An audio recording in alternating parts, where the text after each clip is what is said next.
obrigada, professora Tatiana Roque, por sua participação.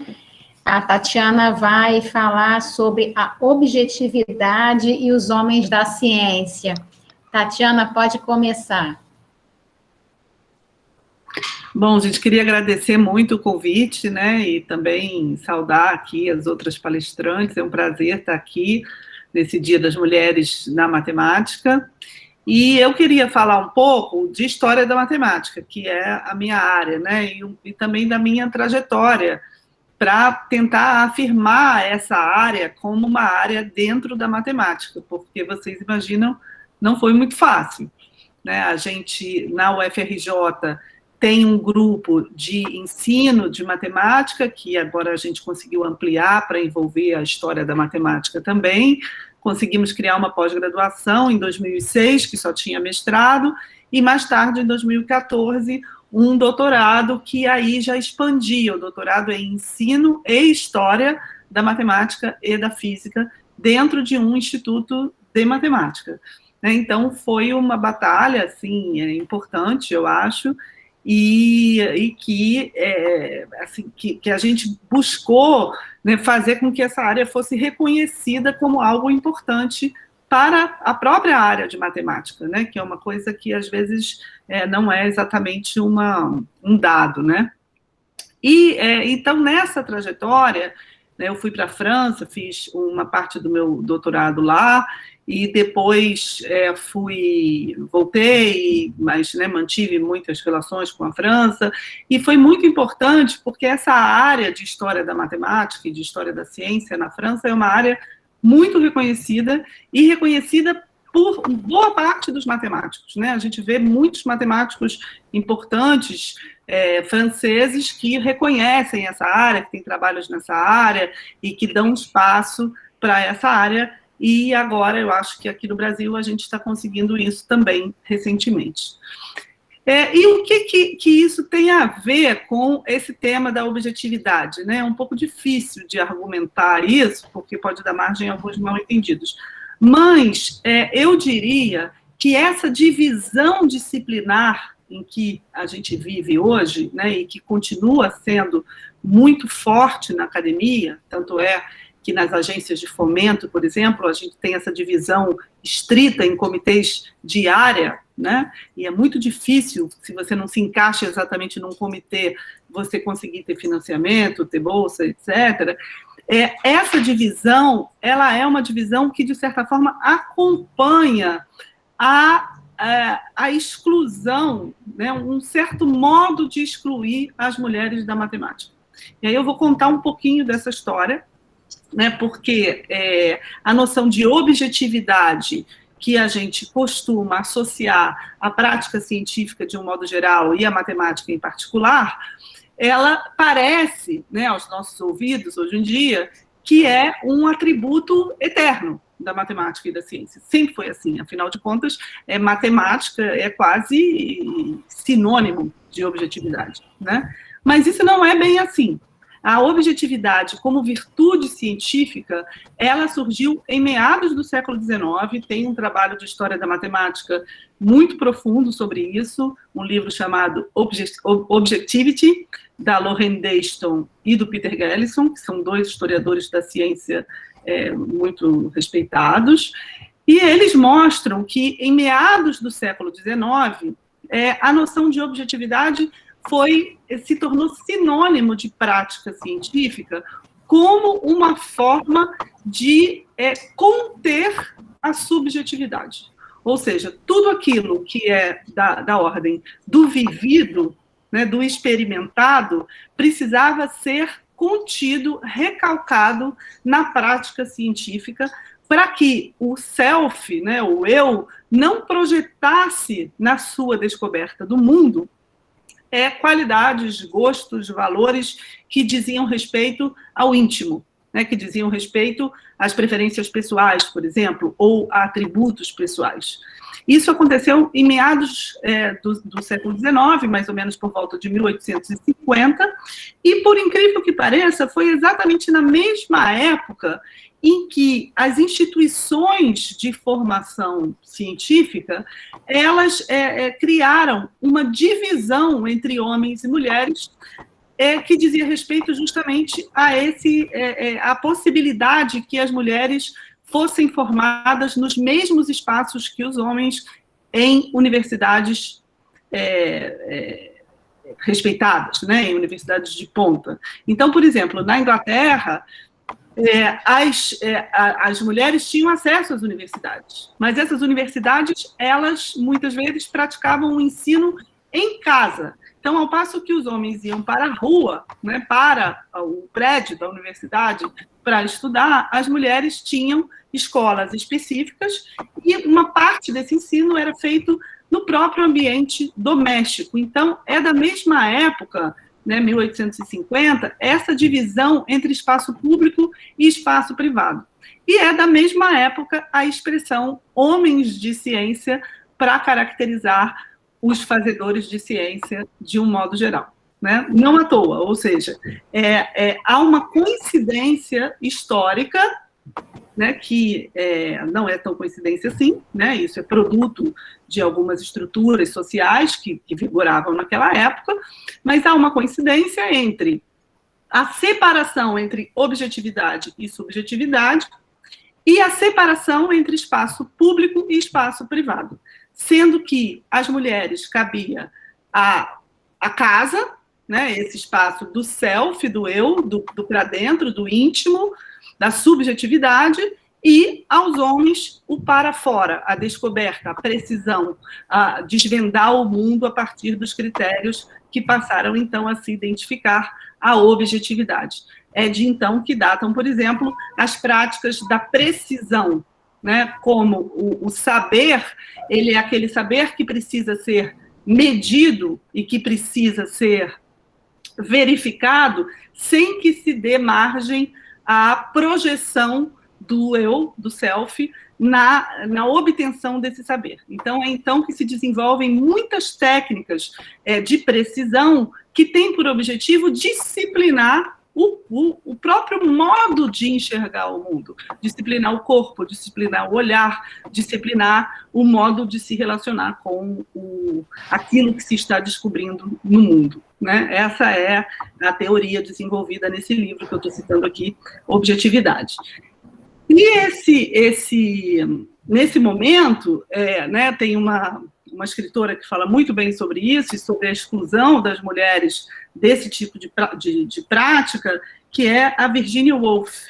Né? A Virginia Woolf tem um conto chamado The Three Guineas, em que ela faz um manifesto, né, justamente a esse confinamento de mulheres intelectuais, né? Claro que a gente sabe, eles vão dizer, não, as mulheres sempre foram mais confinadas à casa, mas eu não estou falando disso, eu estou falando das mulheres intelectuais, das mulheres que tinham formação intelectual, que tinham uma prática do saber e que, mesmo assim, existia essa tendência de divisão entre o espaço dos homens, que era o espaço público, o espaço da objetividade, e o espaço das mulheres, que era o espaço privado, o espaço do íntimo, o espaço da subjetividade. Né? E, não à toa, data dessa época, e foi se fortalecendo ao longo do século XIX, a separação entre as disciplinas. Né? Tanto é que a gente costuma considerar assim, um pouco no senso comum histórico, né? Não é exatamente isso, mas se fala muito que Henri Poincaré, né, um matemático francês, sobre o qual eu trabalhei bastante na história, seria o último matemático universalista, ou seja, que trabalha sobre várias áreas ao mesmo tempo. Né? O Poincaré trabalha sobre filosofia, sobre matemática, sobre física, e ele, justamente os trabalhos dele datam do finalzinho do século XIX, né, a partir dali de 1880, 90, então finalzinho do século XIX. A partir daí, seria o momento em que a especialização do saber se tornaria hegemônica, né, como a gente conhece hoje. Essa separação em áreas, essa separação em disciplinas, portanto, é muito recente, e é uma contrapartida de uma certa valorização exacerbada, né, e dividida da objetividade como sinônimo de critério de legitimação científica, né? E é aí também, portanto, que a matemática passa a adquirir esse papel para as outras ciências, um papel de legitimação a partir da objetividade, ou seja, como a objetividade era um critério de legitimação das ciências, e a matemática seria a ciência, né, o saber mais objetivo, ele serviria, então, de critério de objetividade também para as outras ciências. Então, não sei se ficou claro, mas que tem toda uma conjunção histórica comum aí entre a separação da subjetividade e da objetividade, a separação da prática pública e da prática íntima, né, da ciência, né, entre o self, aquilo que diz respeito ao íntimo, aos sentimentos, aos gostos e aos valores, e aquilo que diz respeito à exatidão, à precisão da objetividade, e a separação entre disciplinas. Né? Então, daria para a gente dizer que essa separação rígida entre disciplinas é também produto de outras demarcações, digamos assim, de outras divisões entre formas de conhecer, e que essas divisões acabaram exercendo uma certa exclusão das mulheres desse campo hegemônico aí da produção científica, né, que, obviamente, recentemente a gente vem mudando. Então, muitas vezes a gente, na história, né, a gente tenta resgatar o papel de algumas mulheres que foram emblemáticas, né, na história da matemática e na história da ciência, dizendo, não, a gente esquece que houve, desde Hipácia, né, por exemplo, a gente usa muito esse exemplo, mas realmente não, né, realmente as mulheres estiveram distantes dessa prática hegemônica desses saberes até mais ou menos aí o final do século XIX. Depois, ao longo do século XX, isso foi mudando muito lentamente.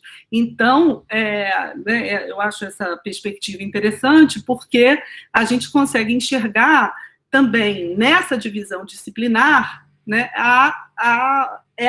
uma certa prática de demarcação e de exclusão e de divisão de campos que hoje em dia afeta não só as mulheres até que conseguiram avançar mais, né, participar mais, tem muitas mulheres hoje que fazem matemática muito bem, de ponta, etc., mas ainda mantém distantes, por exemplo, pessoas que vêm de outras etnias, né, por exemplo, pessoas negras, indígenas, etc., e que têm justamente uma outra maneira de lidar com a questão da própria objetividade.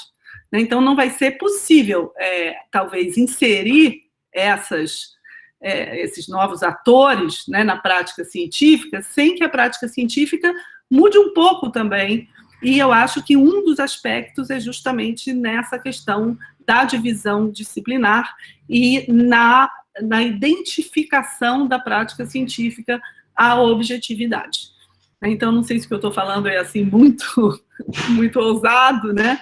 Mas eu acho que nesse debate sobre mulheres na matemática, é importante a gente trazer também essa dimensão de que não se trata apenas de uma exclusão de fato, digamos assim, né? De uma exclusão circunstancial, mas se trata também de uma exclusão que diz respeito ao próprio conteúdo, uma exclusão epistemológica, né? Uma exclusão que diz respeito ao modo como se valoriza e se divide, né, o conteúdo científico, que exclui muita gente. Não à toa, teóricas negras, por exemplo, né, como a Sueli Carneiro, tem falado muito de epistemicídio. Né? Epistemicídio é justamente isso, são formas de matar, né, assassinar outros saberes que eles, né, lutam por existir, mas não apenas nesse lugar dos outros saberes, do exótico, do diferente,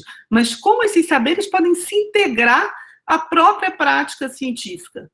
Não é tanto uma questão de fazer etnomatemática, entende? É uma questão de saber como a própria matemática poderia integrar esses saberes E aí, obviamente, isso afeta, né, os critérios de legitimação, as práticas hegemônicas, etc. Então, estou falando de coisas realmente diferentes, assim, mas que eu acho que uma das maneiras mais factíveis, assim, da gente talvez pensar nisso, é pensar na suspensão dessas divisões disciplinares. Eu acho que isso é uma coisa que faz muito mal aos saberes contemporâneos, de um modo geral, ainda mais diante de tudo que a gente está vivendo, né?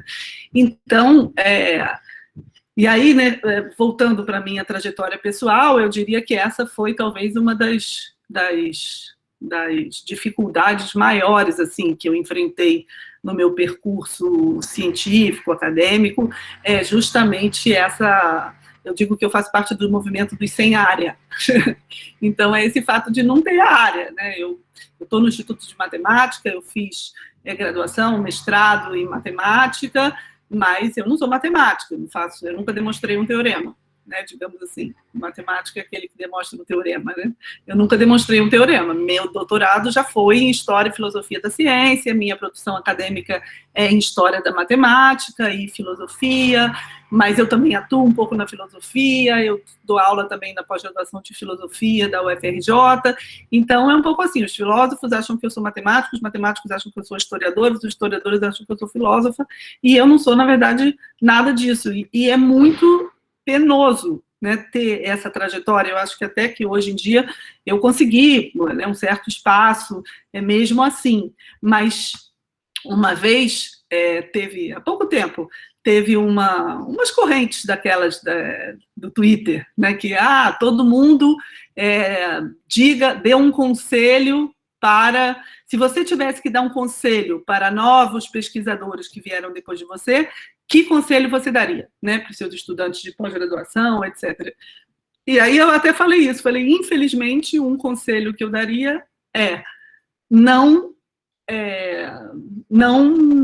tentem, né, escapar da inserção em uma área do conhecimento determinada, porque você não ser de nenhuma área é muito difícil, né, em termos de incentivos, financiamentos e também interlocução, grupos, etc. E eu acho que esse é um aspecto do nosso sistema acadêmico e das agências de fomento, etc., que, por incrível que pareça, não está melhorando. Né? Independente das questões atuais de financiamento do governo, isso é terrível, isso tudo só está piorando.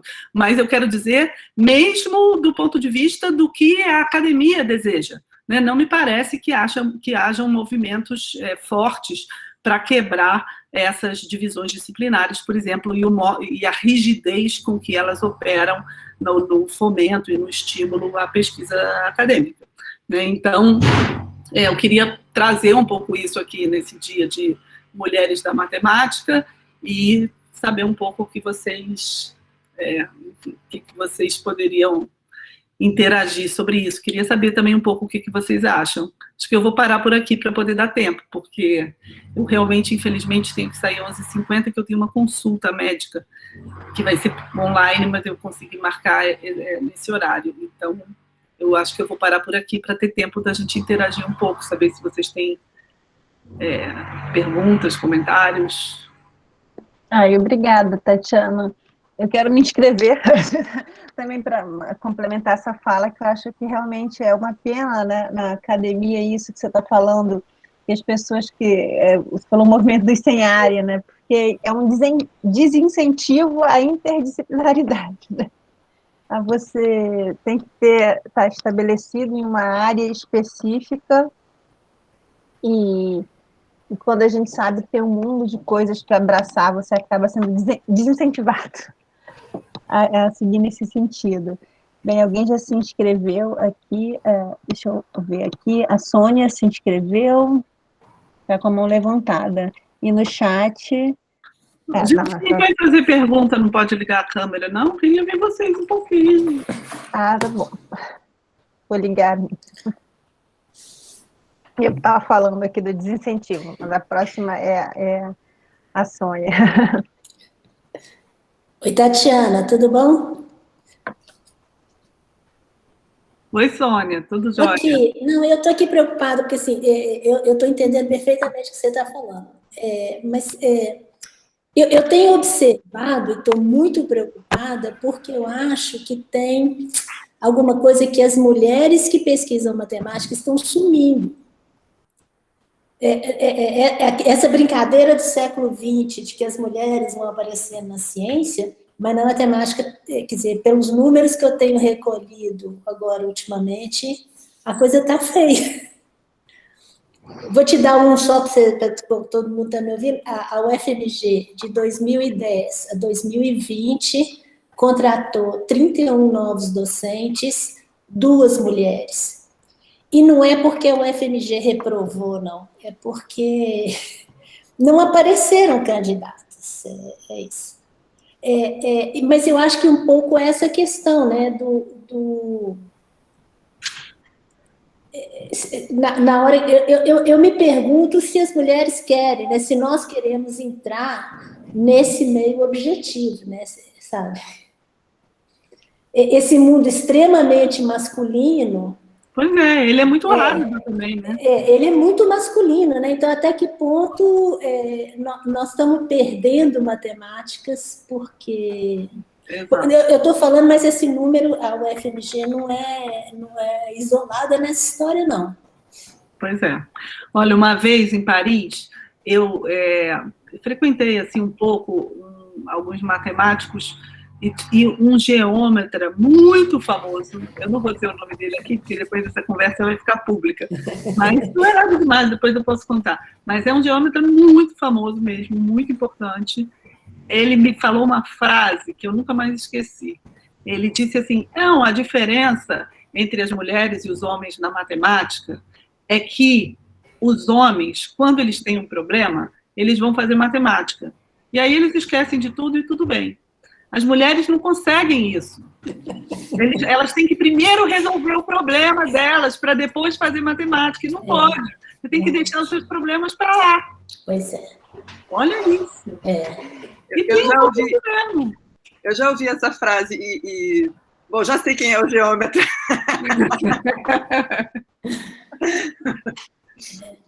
Pois é.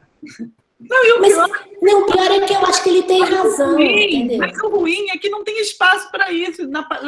Isso que eu acho que ele tem razão, mas assim, a questão é que eu acho que no meio masculino da pesquisa em matemática, não existe espaço para você não ser exatamente daquele jeito, né? E não sei se vocês já viram o Picture a Scientist. A gente não entra com um manual de instruções como é que você tem que se comportar nesse meio, né? E acaba dando uma série de problemas. Para os meninos de classe, meninos e meninas que vêm de classe social mais baixa, é mais complicado ainda, né? Porque além de ser masculino, é uma elite intelectual de tradição de classe alta, né? Mas é complicada essa história. O meio, abrir tem que abrir para outras possibilidades, né? A Sueli pode fazer observação, sim. Não sei se é no que eu estou falando, no que... Tudo bem, Sônia? Quanto Tudo tempo? bom, pois é. A gente não vê ninguém, né?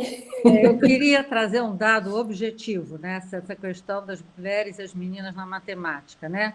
E é um dado muito objetivo para a gente pensar. Por exemplo, na Olimpíada de Matemática, bendito a BMEP que eu inventei, ela é dividida em 3 níveis, né? Sexto e sétimo ano, oitavo, nono e depois ensino médio.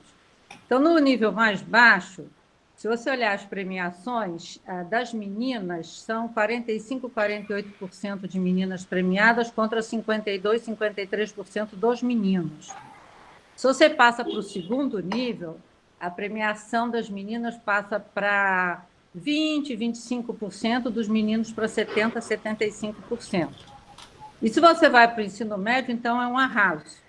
Quer dizer, a menina que gostava de matemática com 11, 12 anos e que tinha até um certo talento para matemática, isso não desaparece. Existem, obviamente, circunstâncias sociais, educacionais, que fazem com que ela perca o interesse, né? Porque um talento, um pendor, um gosto, você não perde de repente.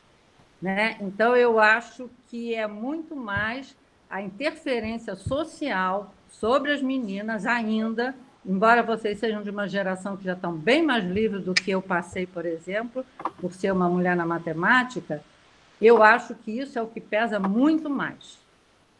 Você não acha que a prova é muito masculina também, não? Então, eu ia falar... Eu acho. A prova é masculina. Não é. Eu acho. Não acho. Gente, mas eu esse modo... Tem uma muito... coisa, só um instantinho, só para terminar. Uma coisa que você disse sobre a prova, os meninos estão mais acostumados a serem competitivos e a fazerem prova. Porque, por exemplo, eu tenho filhas mulheres, homens, netas, homens e mulheres. A coisa mais difícil é você comprar um brinquedo interessante para uma menina. E os meninos não. 90% dos brinquedos dos meninos, eles têm que competir, alguém tem que ganhar, alguém tem que perder, e eles têm que usar a cabeça se eles quiserem ganhar. Isso ainda não acontece para as meninas. Acontece, mas muito pouco. Então, a prova ela é masculina porque eles são muito mais treinados para isso do que nós. Só para fazer essa observação, Tatiana.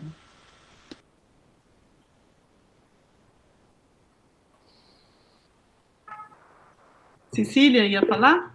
Sim, então, vocês estão falando aí da matemática, mas isso, por exemplo, se você pega a área de direito, se você se perguntar quantas doutrinadoras vocês têm aqui no Brasil, você vai contar, acho, não chega nem aí. Então, é um número muito baixo na produção do saber, né? Então, não é só na área de matemática, acho que Sônia mencionou isso está em várias áreas, né? E aí, talvez, a gente deveria reformular a educação, o ensino, né?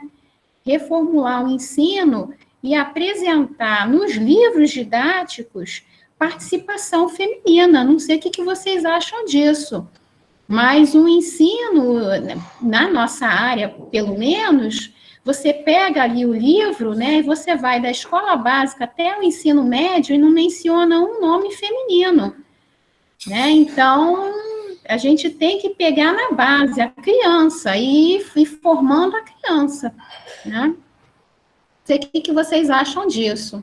Não, eu concordo com todos esses aspectos culturais, sociais, formativos, mas eu ainda acho, e foi aí um pouco a direção, né, do que eu tentei colocar aqui, que eu sei que é um pouco polêmico, mas trazer a questão também para o próprio conteúdo, sabe? Existe uma questão epistemológica aí no modo como a gente encara esse conteúdo. E que eu acho que no ensino, essa questão que a Sueli colocou, de que quando vai avançando do ensino fundamental ao ensino médio, eu acho que realmente isso piora. Porque no ensino básico, principalmente nas séries iniciais, a gente tem uma relação com a matemática que ela é justamente mais integrada a outros saberes, com mais espaço para criatividade, para trabalhar os problemas de uma maneira em que você formula os problemas e não só que você tem que resolver os problemas. E conforme a gente vai avançando, o ensino vai se tornando mais operacional, mais voltado para resoluções automáticas, mecânicas. Isso acontece muito no nosso ensino. Né? A gente vê isso. Eu tenho um filho de 14 anos que amava matemática quando era pequeno. É a minha maior tristeza. Ele hoje em dia odeia matemática. Porque eu vejo lá os exercícios que ele faz na escola, é uma boa escola, mas são exercícios só operacionais. Então, eu acho que isso é também uma coisa que vai né, causando um desvio, assim, para as pessoas que têm, talvez, um talento, uma vocação maior para uma relação mais árida, mais dura com o saber, né? Que é isso que consegue deixar os seus problemas de lado um pouco nessa fala que eu coloquei aqui.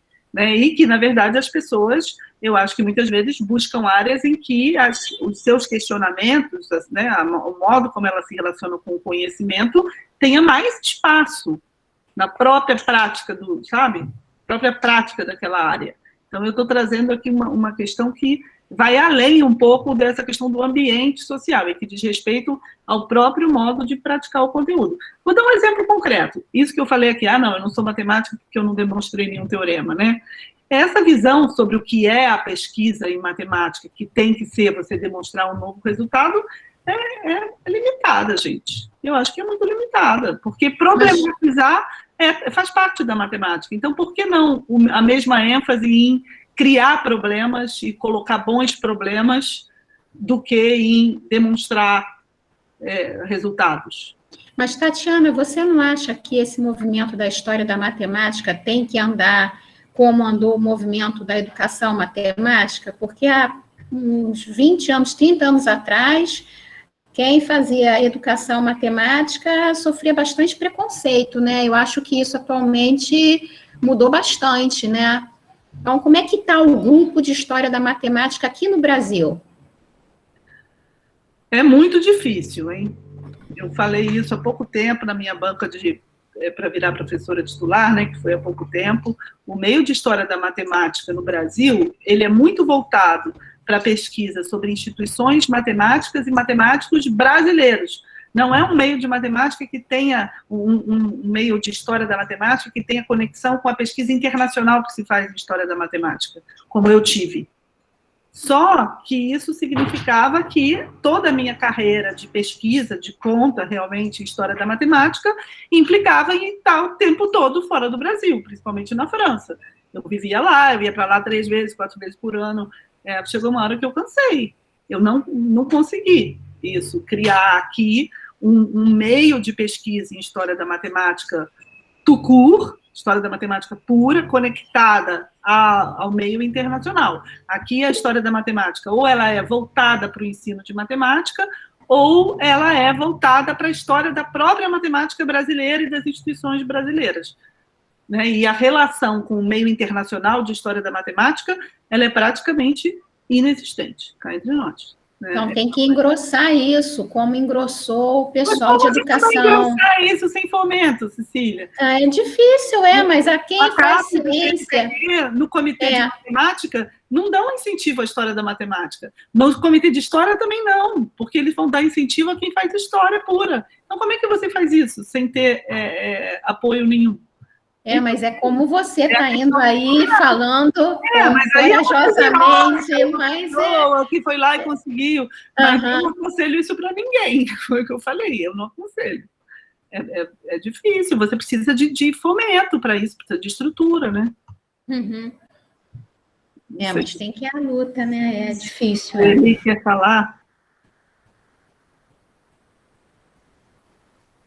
Quem mais quer colocar alguma coisa para a Tatiana? Eu sei que está na hora da Tatiana, né? Tatiana, quero atrasar você na consulta. Eu vou encerrar aqui, agradecer. Mas a Sueli queria falar uma coisa. Ela está com a mão levantada. Levantou a mão? Só dá tempo de ouvir a Sueli.